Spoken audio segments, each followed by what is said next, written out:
Bonjour à vous. Nous sommes le samedi 11 février 2023 et vous êtes sur ma chaîne Chronique d'une colère ordinaire. Aujourd'hui, je vais vous parler d'un entretien que j'ai visionné il y a quelques jours sur une chaîne, la chaîne, pour ne pas la nommer, la chaîne LCI, et qui m'a paru très intéressant par certains côtés, et dont je vais vous parler maintenant, et que j'ai intitulé Un summum de mauvaise foi. Donc, le 7 février 2023, j'ai assisté à cet entretien sur une chaîne franco-ukro-otanienne, pour ne pas la nommer, donc LCI, au journal de 20 heures, présenté par ce qui m'a paru évident comme un journaliste ukrainien ou assimilé, Darius Rochebin. Alors cet entretien, je l'avoue, je n'ai pas pu l'écouter en une seule fois, car il était tellement dans la version accusatoire et la vraisemblance de la part du général Michel Yakovlev, qui, il est vrai, nous a habitués à ces prises de position violemment anti-russes. Son interlocuteur, Alexander Makogonov, représentait l'ambassade de la Russie en France, et malgré son jeune âge, il a su garder son calme et développer les faits tels qu'ils ont eu lieu, bien qu'il soit resté en deçà de ce qu'il aurait pu avancer face aux arguments de son interlocuteur. Bon, ben revenons point par point à cet entretien. Alors, je vais vous mettre, au fur et à mesure que j'avance les points développés, je vais vous mettre des courtes vidéos qui montrent ce qui a été dit. Vous pourrez ainsi juger par vous-même. Le général avance donc que l'Ukraine, en 2010, a renoncé à entrer dans l'OTAN et que ce serait une preuve d'une politique d'apaisement, montrant donc que c'est la Russie la plus revancharde ou la plus belliciste.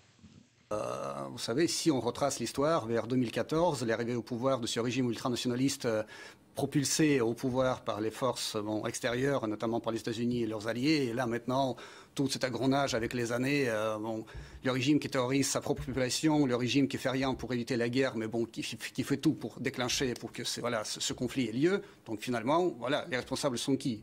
On ne va pas refaire toute l'histoire tout de suite, on va y faire par échelon, mais là-dessus quand même votre réponse générale. Oui, bah, la responsabilité, elle est clairement russe. En 2010, l'Ukraine a renoncé à sa candidature à l'OTAN. Et j'étais à l'OTAN à l'époque, en réalité c'est un soulagement côté OTAN. Il y avait des tas de raisons à ça. Et l'Ukraine a renoncé. En 2014, il y a eu cette révolution pour un État qui lui-même est né d'une révolution. Vous êtes peut-être mal placé pour juger de la légitimité de celle-là. Et à ce moment-là, il y a eu l'agression russe, la Crimée, le Donbass. Donc, qui est le premier agresseur? Si l'État russe ne s'était pas mêlé des affaires intérieures de l'Ukraine, on n'en serait pas là. Voilà. Donc si effectivement, en 2010, après l'élection de Viktor Yanukovych, l'Ukraine affirme sa neutralité et abandonne les projets d'adhésion à l'OTAN, il apparaît très vite que cette attitude est la raison qui va entraîner sa chute. Non pas par un rejet populaire, mais par les manœuvres de la CIA qui aboutiront à la révolte de Maïdan en 2014 et à la fuite de Yanukovych. Dès après le remplacement de Yanukovych par des fantoches manipulés par les États-Unis, l'Ukraine n'aura de cesse de manœuvrer selon un plan mûrement réfléchi et théorisé par Washington, particulièrement inspiré par les écrits de Zbigniew Brzezinski dans Le Grand Échiquier, écrit en 1977, dans lequel il exprime clairement cette crainte envers l'URSS et estime que le plus grand danger pour les États-Unis et l'URSS. Il en déduit que les États-Unis doivent tout faire pour détruire la puissance de l'URSS et parvenir à le démanteler. Ce seront donc ces pensées qui vont guider la politique des États-Unis et les conduire à initier la révolte du Maïdan. Et par la suite, les provocations de l'Ukraine qui conduiront la Russie à leur opération spéciale et auparavant au référendum puis au rattachement de la Crimée. Le général reproche à son interlocuteur sa remise en cause de la légitimité de la révolution du Maïdan, en rappelant que l'URSS était elle-même née d'une révolution et de ce fait était mal placée pour juger. Il feint donc de croire que ces deux révolutions sont de même nature. Alors que la révolution russe a eu lieu à une époque où les États-Unis n'avaient pas encore leur visée mondialiste et que le peuple russe vivait dans des conditions de misère telles qu'une révolte était tôt ou tard inévitable. Par ailleurs, comme je l'ai expliqué précédemment, et ce n'est pas contestable, Victoria Nuland, l'ayant elle-même avoué, et sa conversation avec l'ambassadeur des États-Unis en Ukraine, Geoffrey Piat, est suffisamment édifiante. La révolution du Maïdan a été largement organisée et financée par la CIA.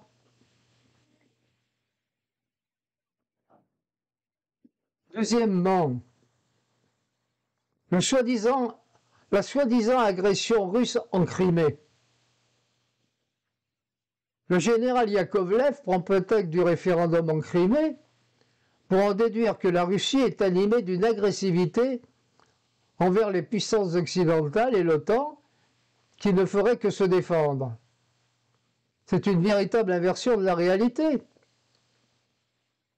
En effet, si l'on considère que le rattachement de la Crimée est une agression, alors il faut considérer aussi comme une agression le référendum du Kosovo lors du démantèlement de la Yougoslavie. Il faut aussi rappeler que la Crimée était russe depuis 1783 et n'a été rattachée à l'Ukraine qu'en 1954 par une décision de Khrouchtchev, alors que l'Ukraine faisait encore partie de l'URSS. On peut aussi dire que ce référendum obéit au principe de droit international de la volonté des peuples à disposer d'eux-mêmes. Et si on peut ergoter sur la transparence du référendum en Crimée, il n'en demeure pas moins que l'écrasante majorité en faveur du rattachement à la Russie, 96,6%, ne laisse aucun doute quant à la réelle volonté des populations de Crimée. Voilà.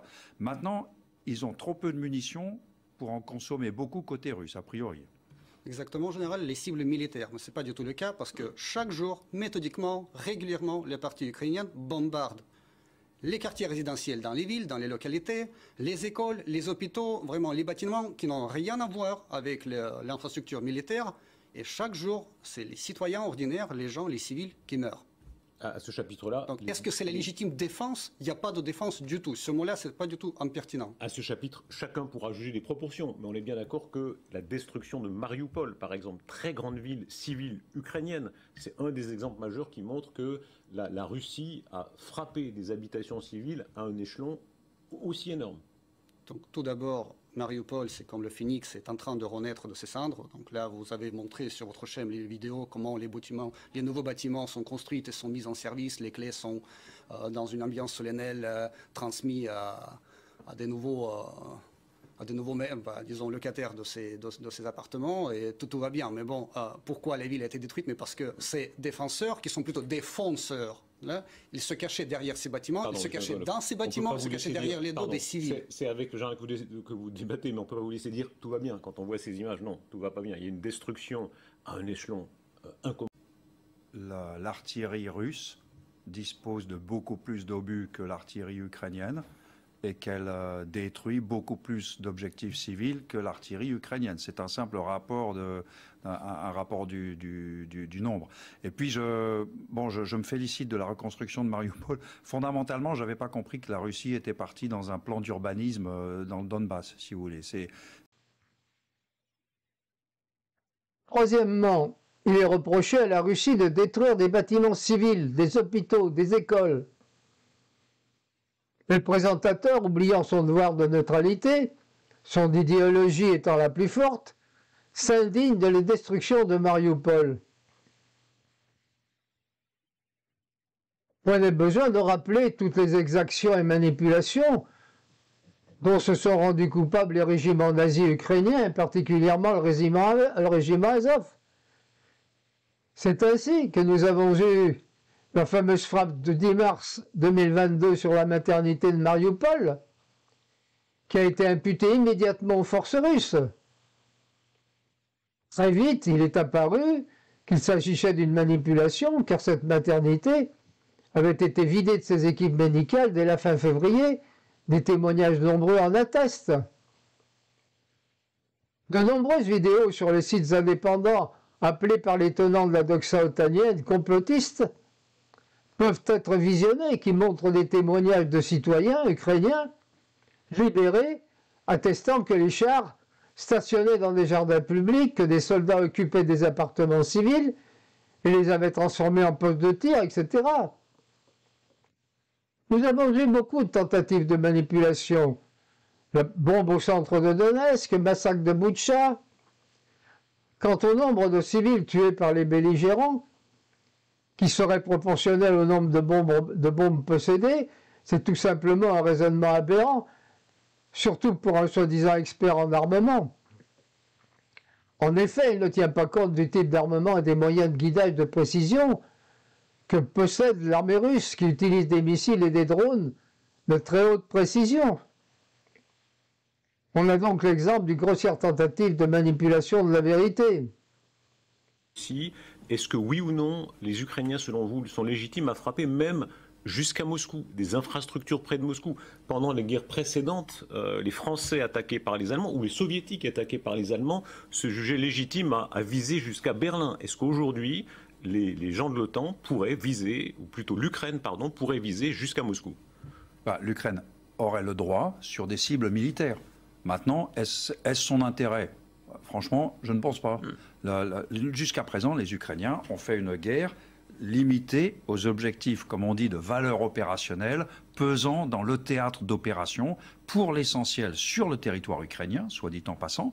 Et voilà, pour l'instant, les Ukrainiens limitent la guerre à quelques frappes très spécifiques et mineures.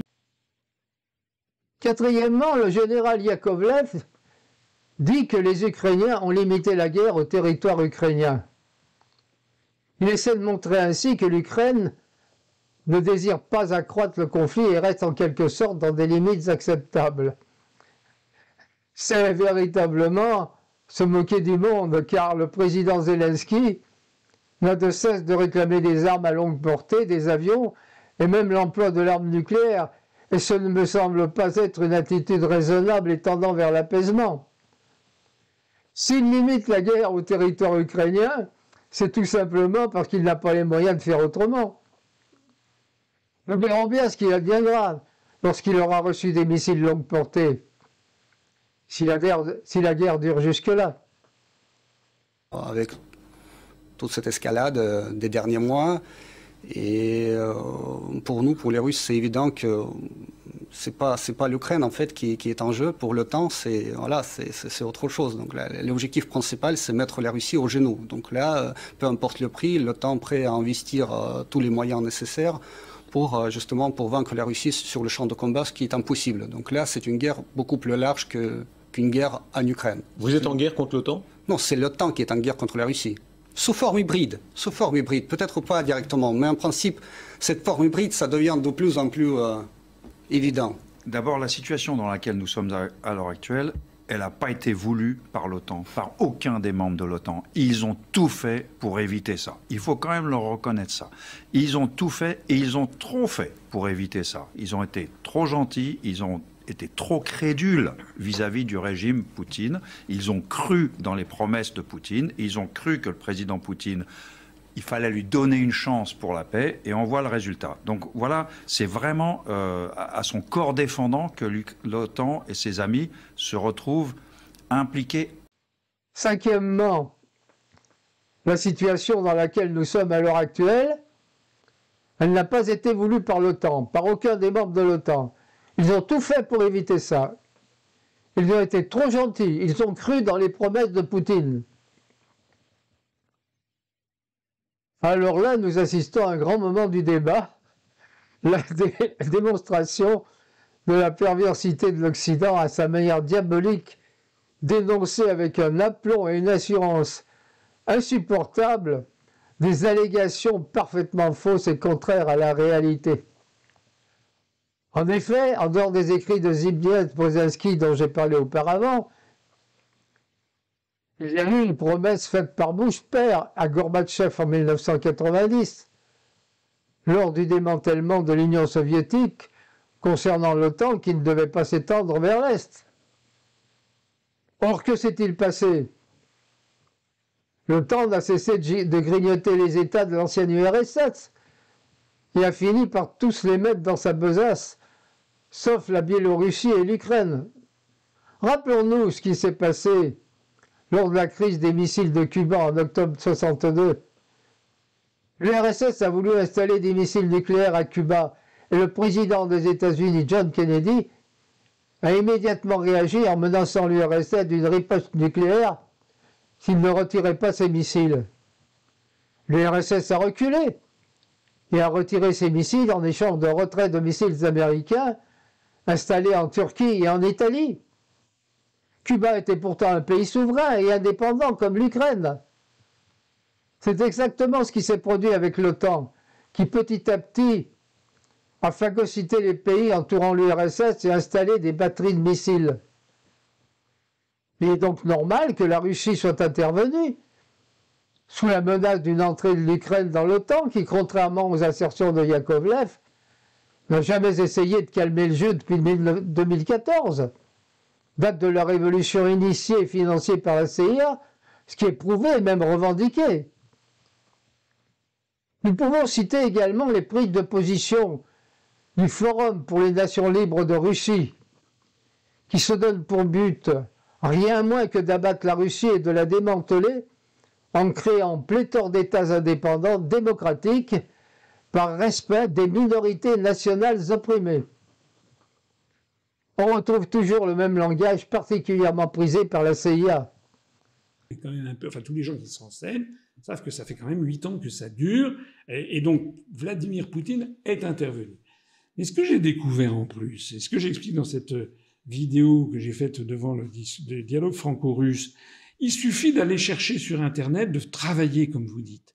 J'ai découvert que ça va bien au-delà, puisque vous avez un forum qui s'appelle le Forum des Nations libres de Russie, qui a prévu le démantèlement ensuite de la Russie, en sous-entité.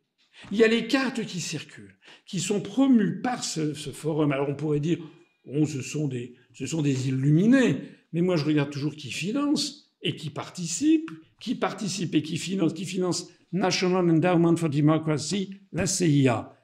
George Soros et l'Open Foundation, qui participe, l'ancien ministre des Affaires étrangères du président Porochenko d'Ukraine, et puis également un haut responsable, qui est le responsable justement du suivi de la CSCE à Washington, des membres du gouvernement américain.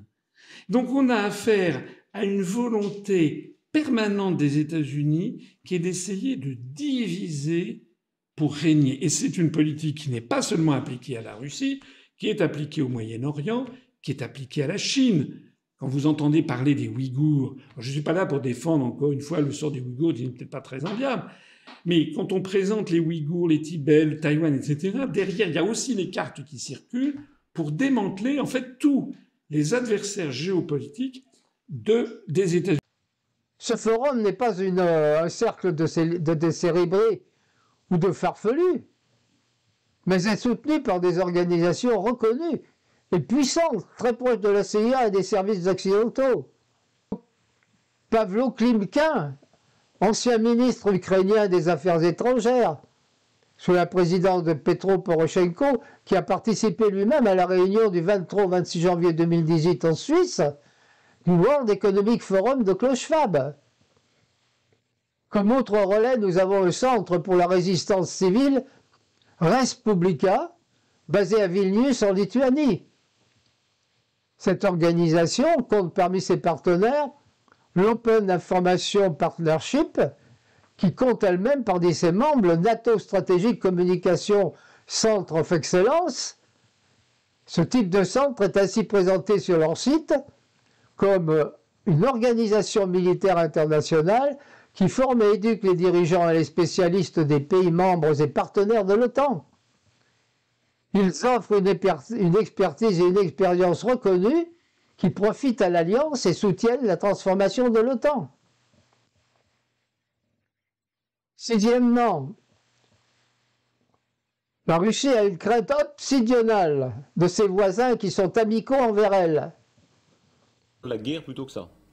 Mais c'est pas toujours la guerre, mais aujourd'hui, nous sommes en conflit, notamment à cause de ça. Mais je vous ai dit au début, l'Ukraine avait renoncé à devenir membre de l'OTAN en 2010. Et vous lui avez fait le coup de la Crimée après. Depuis, ouais. Donc l'Ukraine n'était pas une menace. En plus, l'OTAN, attendez. L'OTAN, c'est quand même des pays comme la France, la Belgique, l'Allemagne. La France, premier investisseur étranger en Russie jusqu'à avant-hier, si je veux dire. L'Allemagne, votre premier client. Et avec une position amicale à votre égard et compréhensive à l'égard de la Russie. Donc quand vous dites l'OTAN nous encercle, en quoi être voisin fait de nous une menace? La Belgique est un voisin de la France. Ce n'est pas une menace. La France est une voisine de la Suisse. Elle n'est pas une menace. Exactement. On a le droit d'être voisin sans être une menace. C'est vous, c'est votre pays qui a cette mentalité, cette crainte obsidionale. Le général Yakovlev prend l'exemple de la Suisse, de la Belgique, de la France, voisins de la Russie et membres de l'OTAN qui seraient des partenaires commerciaux parfaitement inoffensifs, essayant de faire passer la Russie pour un État paranoïaque. Il oublie tout simplement de mentionner le nombre de bases militaires otaniennes en Allemagne, en Pologne, en Roumanie et dans divers autres pays de l'Est. Il oublie aussi de mentionner les batteries de missiles entreposées partout autour de la Russie. C'est une véritable inversion des faits et des valeurs. Septièmement, le référendum en Crimée est fantoche et à la limite de la plaisanterie et une insulte à la raison. Et les élections au Kosovo ont été parfaitement organisées et contrôlées par la communauté internationale. Ces ambitions d'avoir les armes nucléaires, qu'est-ce que vous allez faire? Pardon, quand vous dites qui sont les vôtres, vous pensez à quoi? Les territoires qui sont les vôtres? Mais par exemple, la Crimée. La Crimée. L'Ukraine s'est fixée comme objectif officiellement récupérer la Crimée. À quoi vous pensez quand vous dites c'est territoire russe? Non, mais là, par exemple, moi j'avais en vue l'exemple de la Crimée, parce qu'en 2019, l'Ukraine officiellement s'est fixée comme objectif de récupérer la Crimée. Ça, c'est la Russie. De facto, de juré, pour toujours, c'est la Russie. Ça a été la Russie et ce sera la Russie. Donc là, si l'Ukraine est dans l'OTAN, et si elle veut un jour, d'ici le lendemain, récupérer la Crimée et entre en guerre avec la Russie, c'est tout le temps qui doit entrer en guerre avec la Russie. Ce sera la Troisième Guerre mondiale, ce sera la fin du monde. Alors, est-ce que c'est vraiment si nécessaire et indispensable d'accepter l'Ukraine dans l'OTAN? Quelle valeur ajoutée à l'OTAN va apporter l'Ukraine? Général. Tout votre discours est fondé sur de facto et de juré.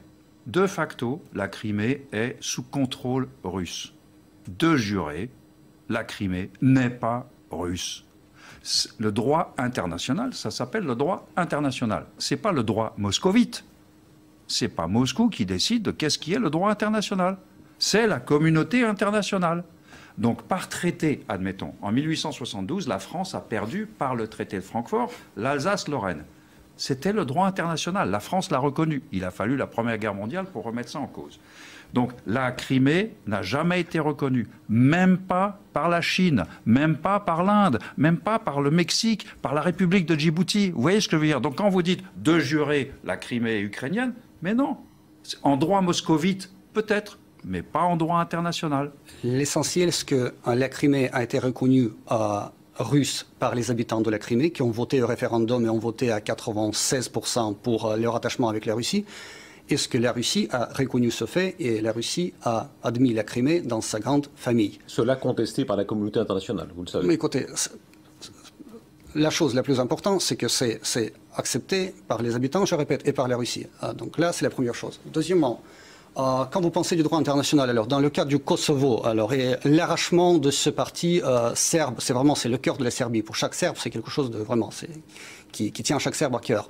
Donc quand Kosovo était arraché de la Serbie, c'était selon quel droit? De quelle planète internationale ou locale, quoi. Quand le Parlement, même sans le vote des habitants, sans rien, le Parlement local décide de proclamer l'indépendance et c'est reconnu tout de suite par les pays occidentaux. Alors c'est selon quel droit?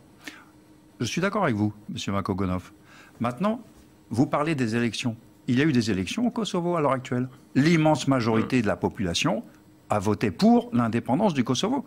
Dans un référendum beaucoup mieux orchestré, contrôlé supervisé par la communauté internationale, dans des conditions tout à fait autres que le référendum fantoche et à la limite de la plaisanterie, enfin c'était pas drôle, donc c'est pas une plaisanterie, organisé en Crimée. Il y avait eu un référendum en Crimée en 1991, au moment 56% des voix étaient pour l'indépendance de l'Ukraine. Exactement.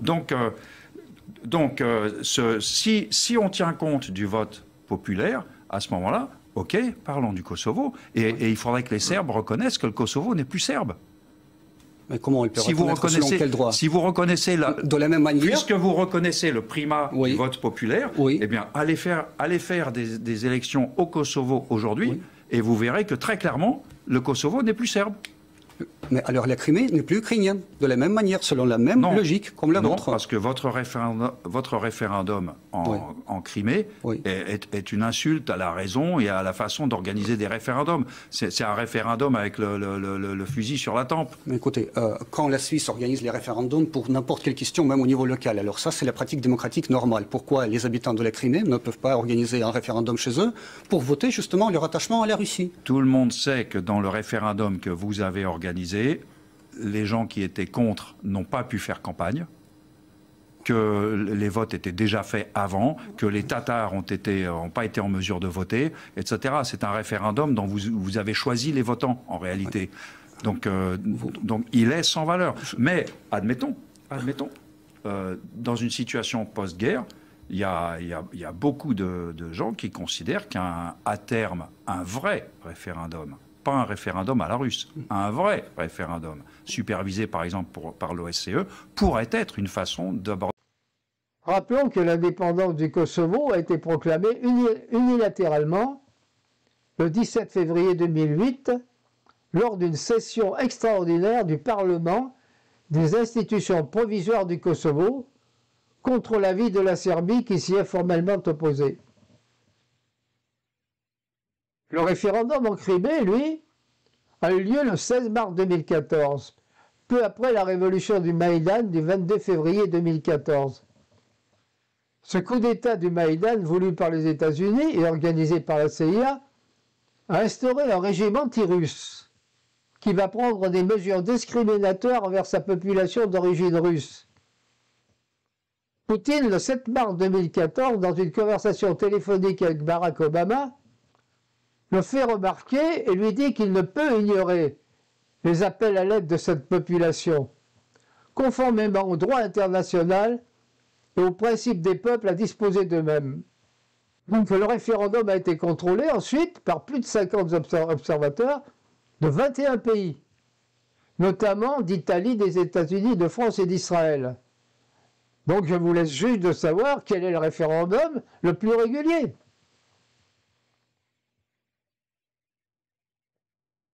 Je conclurai ainsi qu'il apparaît dans cet entretien que je qualifierais plutôt de confrontation, toute la problématique du conflit actuel qui apparaît dans cet entretien. Une mauvaise foi parfaitement assumée par les États-Unis, par l'intermédiaire de l'OTAN, et une assurance due à la puissance retrouvée de la Russie. Assurance et certitude d'être dans son bon droit, en référence aux événements internationaux passés, qui ont montré les États-Unis agissant comme maîtres du monde, faisant fi des règles internationales, ou les pliant à leur convenance pour satisfaire leurs intérêts. Il se grève par ailleurs sur l'aspect politique et économique, particulièrement du côté russe, une dimension spirituelle et même existentielle qui la renforce dans ses convictions qu'elle ne peut accepter une société aux valeurs aussi différentes et pour elle décadentes. Son combat en dehors de la défense de son territoire et de sa population et la sauvegarde de son identité et de ses racines. Nous devrions nous en inspirer. Enfin, en dernière minute, on apprend qui a été à l'origine du sabotage de Nord Stream 2. Le journaliste d'investigation Seymour Hersh a révélé que la marine américaine, sous les ordres du président Biden, était responsable des attaques du 26 septembre 2022 contre les pipelines Nord Stream, transportant du gaz naturel entre la Russie et l'Allemagne. Selon le World Socialist Website, et je cite, « En juin 2022, sous le couvert d'un exercice d'entraînement militaire, la marine américaine a placé des explosifs sur les pipelines Nord Stream 1 et 2 qui ont ensuite été déclenchés à distance le 26 septembre. L'opération a été ordonnée par le président américain Joe Biden et planifiée par le secrétaire d'État Anthony Blinken, la sous-secrétaire d'État aux affaires politiques Victoria Nuland et le conseiller à la sécurité nationale Jack Sullivan. La planification de l'attaque a commencé en décembre 2021, quelques mois avant l'invasion russe de l'Ukraine. Seymour Hersh est un journaliste de la vieille école, journaliste d'investigation acharné. Il ne soumet pas ses articles au contrôle de la CIA. Il a révélé ou contribué à révéler certains des plus grands crimes de l'histoire américaine. Fin de citation. On voit donc dans toute sa clarté la duplicité de l'Amérique qui a planifié cet attentat avant l'invasion russe, démontrant ainsi des plans mûris de longue date pour assurer l'affaiblissement économique durable de l'Europe et particulièrement de l'Allemagne. Nous pouvons dire que l'Amérique a maintenant trouvé sa place parmi les États terroristes. C'est également une leçon que les États amis et alliés feraient bien de retenir. Les Américains n'ont pas d'amis, tout au plus des alliés de circonstance. Et ils justifient parfaitement l'adage bien connu « Protégez-moi de mes amis, mes ennemis, je m'en charge ». Ils sont engagés dans une guerre totale contre la Russie et selon le Premier ministre anglais, rien n'est exclu. Pour rallier l'opinion publique américaine encore très hostile à une guerre contre la Russie, il faudra encore un événement qui augmenterait l'hystérie anti-russe. À en juger par ces dernières révélations, les États-Unis sont parfaitement capables de créer cet événement. Attendons-nous dans un proche avenir à cette provocation. Enfin, je note que si le général Yakovlev exprime réellement des opinions officielles, reflétant véritablement la politique de l'OTAN, l'établissement de pourparlers de paix sera très difficile. La possibilité d'une escalade apparaîtrait alors de plus en plus probable. La raison semble avoir déserté le camp occidental. Espérons qu'un événement survienne pour empêcher l'irréparable. Merci de m'avoir écouté et à bientôt, j'espère.